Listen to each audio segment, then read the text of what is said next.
everyone, so my name's Nikki and most of you will probably know me from my Instagram, which is Actively Reese. Baby, don't touch that. Maddie. As you can probably tell, I'm a stay-at-home mum and I have two children. My eldest Charlie, he's 11, and my little one Maddie, or Moo as I like to call her, is home with me. She's nearly 2 and we have pretty much been on a journey together the last couple of years. I'm hoping I'm going to use this opportunity to answer a few of my most frequently asked questions by you guys. If you hear background noise, it's because Maddie's eating crisps and I've got Winnie the Pooh on the TV in the background, because that's the reality of trying to get anything done with a toddler in tow. So if I start by telling you a little bit about me, I'm 35 years old, as I already said, mum of 2. I work out purely from home. The only time during the last 2 years I've set foot in a gym was on holiday, where I got to use the facilities of the hotel we were staying at, but if you saw it at the time it was tiny. And that's it. Everything I've done from my dining room floor with minimal equipment. And the results have been astounding. So I'd like to encourage more of you to believe that you can get fit at home without spending too much money, without having lots of unnecessary equipment or expensive equipment, and that it can be done and you can sustain it, and it's totally realistic, totally achievable, and can actually be a lot of fun, and you don't have to neglect your little ones while you do it. Say hi. So I started working out. Hi, mommy. Hi, baby. I started working out about 4 months. I think it was 17 weeks after I had Maddie, my second child, and I currently at that point weighed 138 pounds. It was about 63 kilos roughly. And I now weigh, and this is after about a year and a half of working out, I now weigh 134 pounds and just under 61 kilos. But I'm an entirely different size and shape and body composition. So a lot has changed, but not a lot has changed in terms of my weight, which is crazy. What workout program do I do? I personally do the BBG, or Sweat with Kayla, which was created by Kayla Itsines.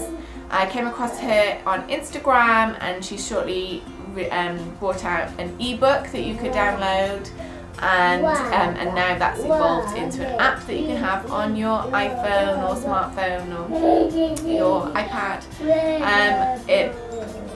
I don't do anything else other than BBG. Lots of people who do BBG I know incorporate weightlifting or yoga or other things that they enjoy.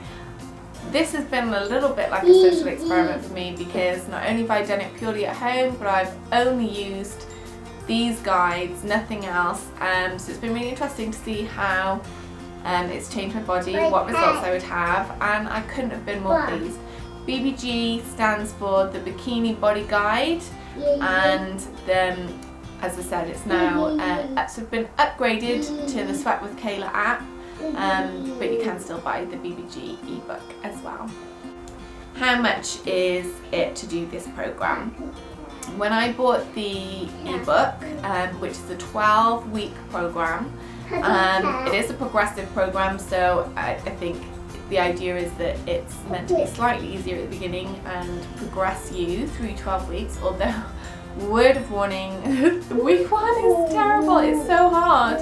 And it's definitely not easy, it never gets easy. Even if I do week 1 now, a year and a half later, it still has me on my arse, basically. But it's 12 weeks and it cost me, I think in British money, in pounds, it cost me about £35, I think, at the time. Now, like I said, you can get the app, and the app costs $14.99 a month if you're in the UK.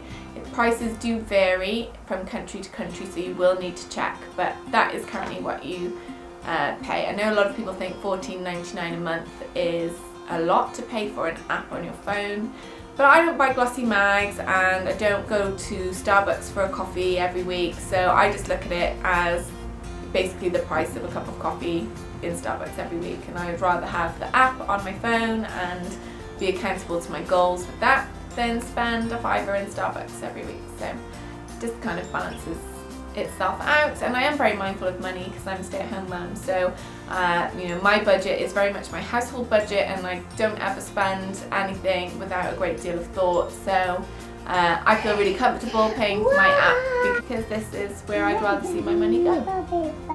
So with the BBG program, how many days a week do I work out? 1 weeks. Oh, sorry, she stood on a hip. My workout week is comprised of 3 resistance sessions, BBG resistance sessions, where it's 4 7-minute circuits. Barbie? There's no program with Barbie. Is it that you want the volume? BB Saw. Okay, we've got to sit down nicely and watch BB Saw then. Okay? Here we go. Yeah. Yes. Yes. Oh, it's bedtime.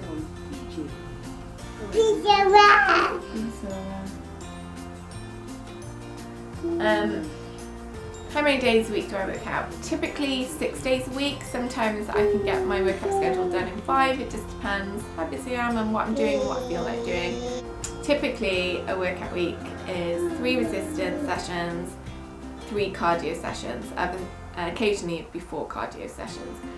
By cardio, it could either be LISS, which is low intensity steady state cardio, where you try and keep your heart rate low and in the fat burning zone and at steady rate for the entire time you work out, which is about 40 minutes, or high intensity cardio, HIIT as people know it, and that would be, for me, it's only 15 minutes.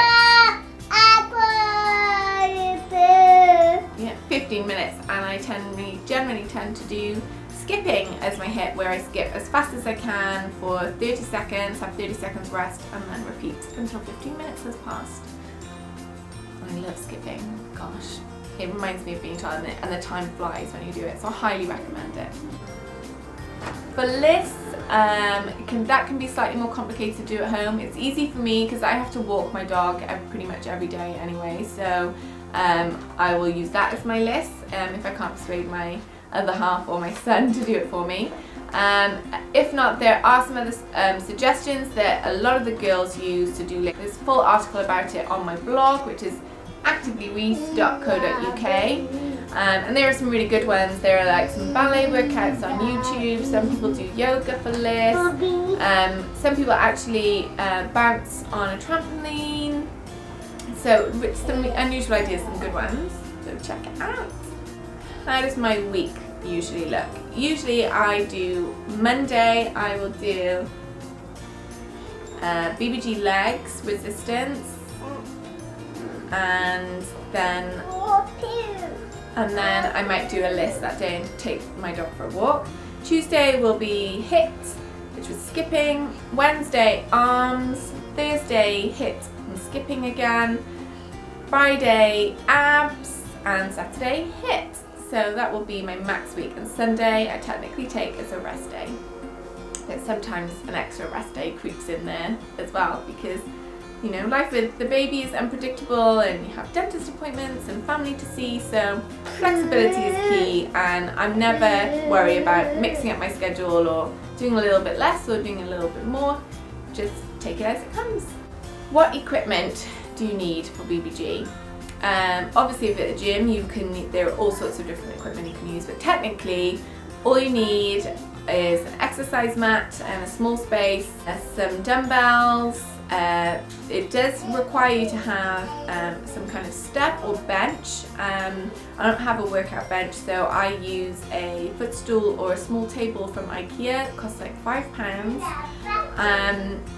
It also does occasionally require things like a skipping rope, a Bosu ball, which is like the half Swiss ball. I have the skipping rope. I don't have a Bosu ball. I just substitute them out. So if it says Bosu burpees, I just do regular burpees, or I'll do burpees with weighted burpees with a dumbbell.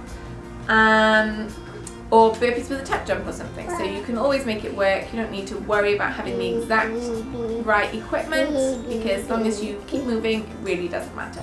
Do I follow the BBG eating plan, or what used to be the help guide? I don't follow it. I use it a great deal for reference, to understand portion sizes, to understand macronutrients, just, you know, to try and better my education in nutrition, because it has an enormous wealth of knowledge in your app and in the help guide. It's such a good read, especially if you're unsure how to use nutrition to maximize your results.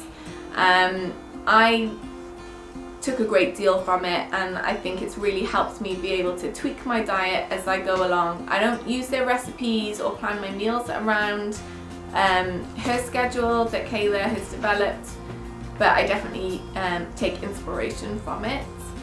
I'm going to do another video all about food, but I did just want to say that I don't track macros, I don't count calories, I eat fairly intuitively. I eat what I want and when I want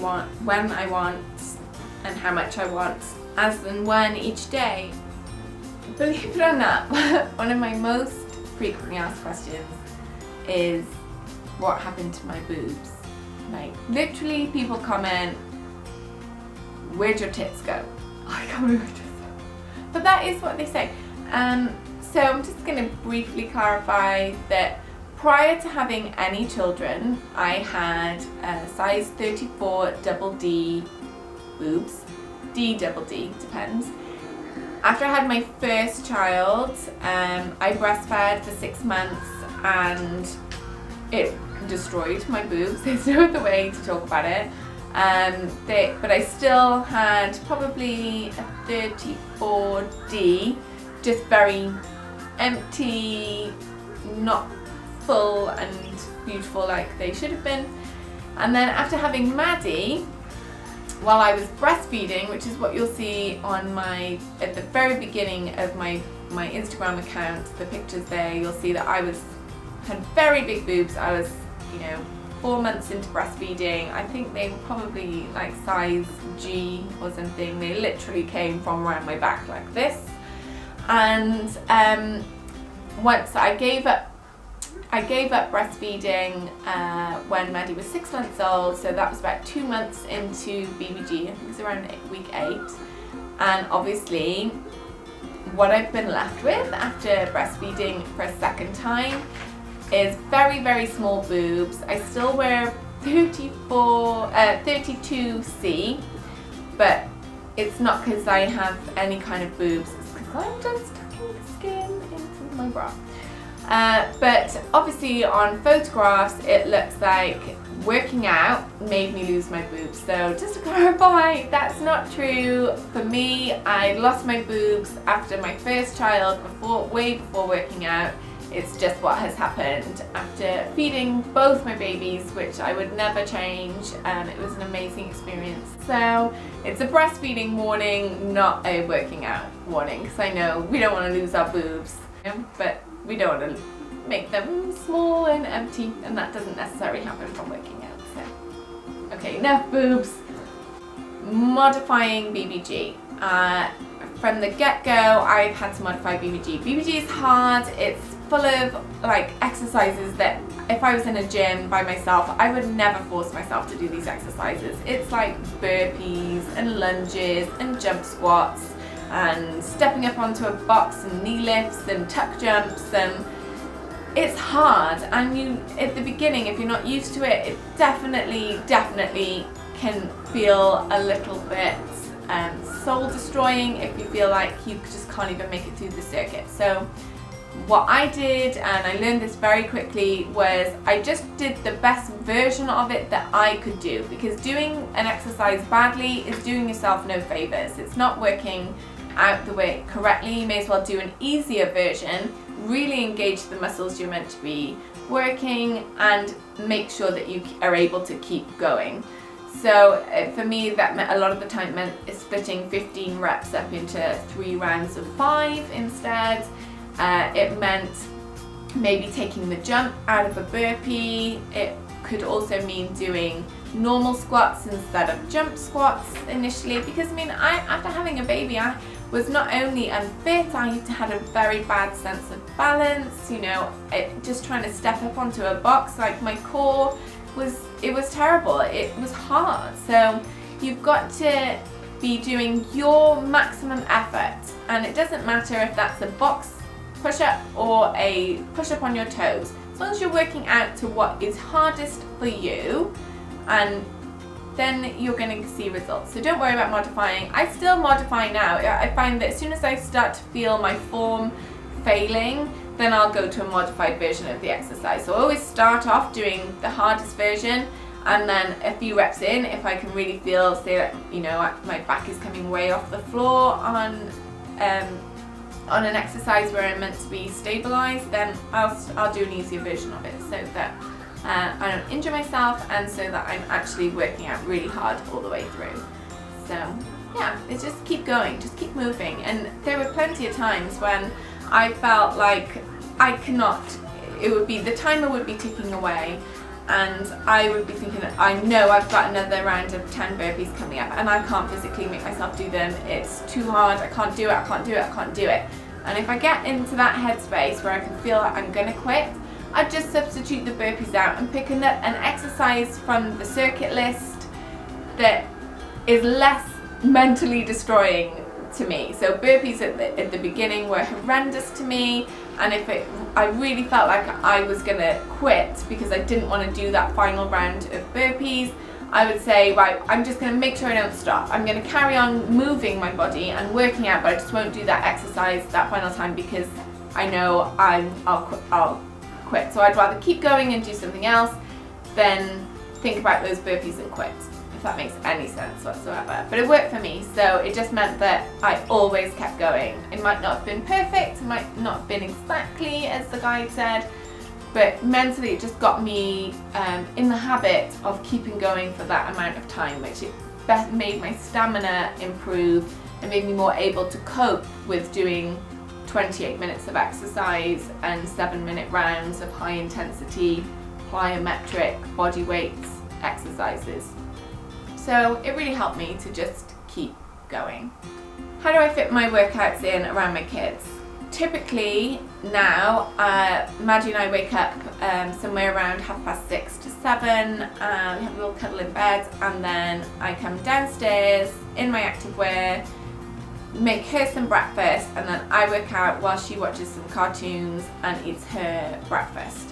Back at the beginning when she was very little, I tried everything from doing it when she was napping to doing it in the evening when she was meant to be down for her big sleep, and none of that really worked for me because she just wasn't a reliable napper as a small baby, and I was breastfeeding, and every time I thought she was done and I wanted to do something for me, she would need me more than ever. So we learned very quickly to just work it out together. So it's always been a case of changing her activities at the end of each circuit to give her something new to do, trying to keep her occupied. It's been about, you know, her sitting in her bouncer and me working out in front of her, making silly faces and voices, or her having a snack, or her in her jumperoo. Oh my gosh, the jumperoo was a godsend when she was a baby for working out, because I could definitely get 20 minutes in solidly while she was in a jumperoo. She loved to bounce while I was doing burpees. So there are ways around it, and to be honest, it's been really nice for me and Maddie, because I feel like she's been with me every step of the way. It's normal to her now, and it's something we do together.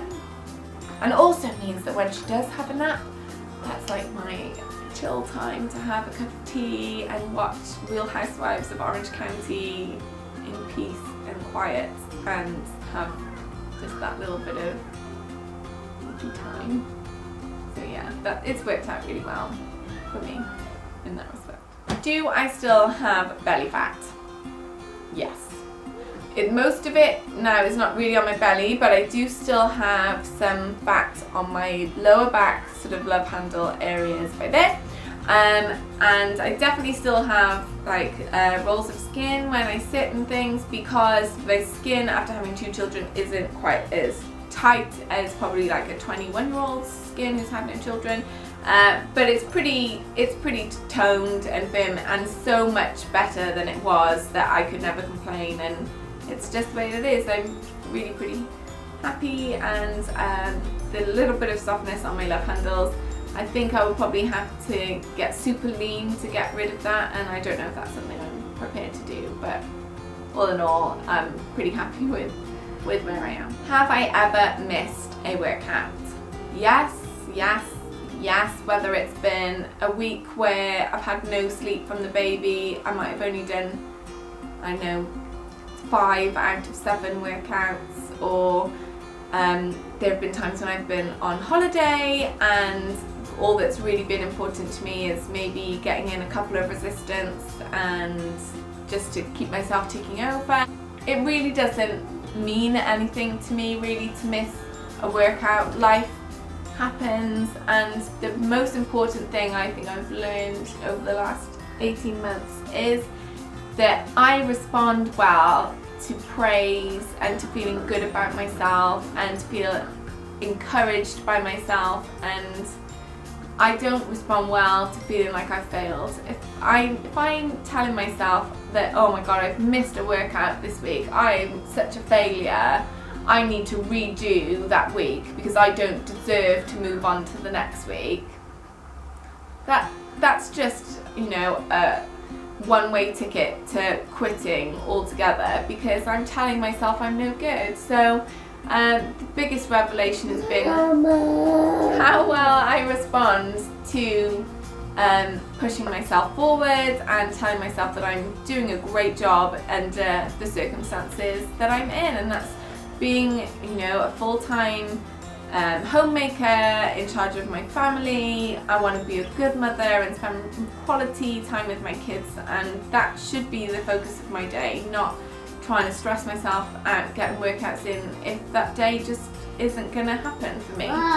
So I just find that by saying to myself, do you know what, I missed a resistance this week, I'm going to push myself on to next week, because the workouts that I did, they still count. And if I was putting myself back a week or making myself redo it, I'd be saying that the effort that I did put in meant nothing, and I don't think I'll ever be the kind of person who tells myself that ever again.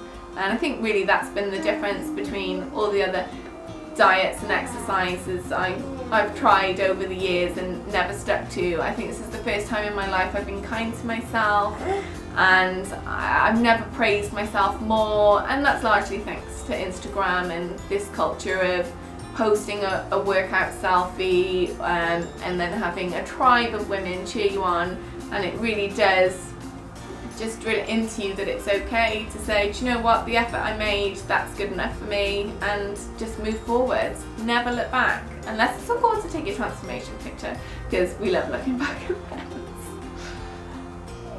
Oh, I really hope that made sense. That bit's so important to me, and I really hope that came across, because, you know, the only time a bad week should count is if you let it continue into next week and the week after and the week after that. A bad week doesn't matter. Just move on to your next week and make that better than it was last week, and improve and do feel good about yourself and put it all right. You know, you can only give power to a bad workout if you let them continue. So other than that, they really mean nothing.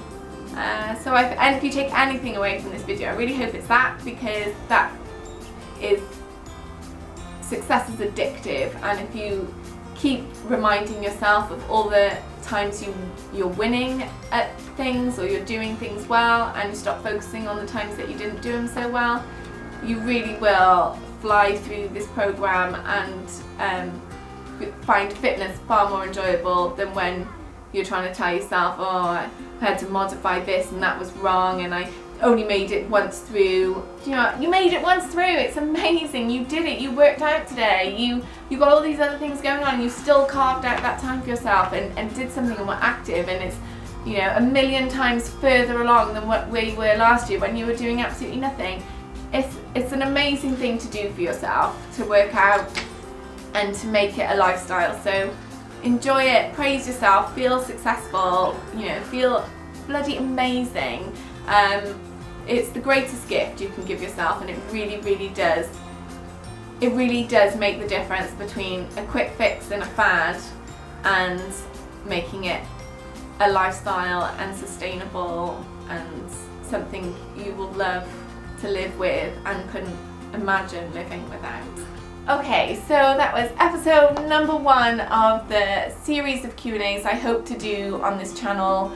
Feel free to leave me any questions in the comments and I can try and get those up as well. I'm hoping this channel will just be an area where I can chat you through all the things I would normally put on my Insta stories that disappear after 24 hours, and at least here you can just come back and check in and chat and watch them when you've got the time, not when I've got 5 minutes to get on Insta stories. So, and at least there's hopefully no buffering problems, or not sure how good my editing will be, but can only do our best, can't we, Moo? So that's it from us. If you liked the video, please subscribe and give it a cheeky thumbs up. It's a whole new venture for me. I thoroughly appreciate all of your support on Instagram and now on here. You've always been just the best group of friends a girl could ask for. Sometimes feel quite lonely at home, and some days might go a whole day without speaking to another adult, and you guys have definitely been the difference for me, and I couldn't be more appreciative or more grateful. So I hope you have a great week.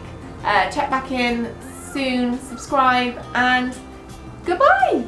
Bye. Gonna wave bye, Moo. Bye, wave bye. Don't work with kids. Oh, there we go. Bye. Little kiss. Bye bye. You were such a good girl for me. Yes, you were. You were such a good girl. Best girl ever. We go to the park now and do something nice for you.